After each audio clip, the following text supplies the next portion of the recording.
Praise lord అందరికీ వందనాలండి. ఆమ్, నేను మనిషి పుట్టుక ఇంకా మరణం గురించి తెలుసుకోవాలని బైబిల్లో నుంచి ఆది కాండము ఫస్ట్ వర్స్ చదివాను నేను.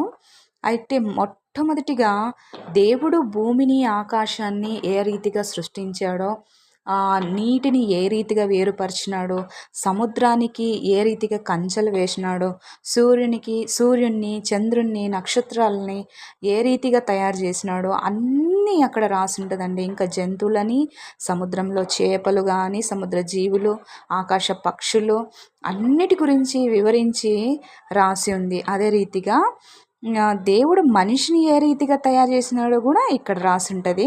అది 2వ అధ్యాయంలో 7వ వచనంలో ఒకసారి చదువుదాము. దేవుడైన యెహోవా నేలమంటితో నరుని నిర్మించి వాని నాసికారంధ్రములో జీవవాయును ఊదగా నరుడు జీవాత్మ ఆయను. హల్లెలూయా.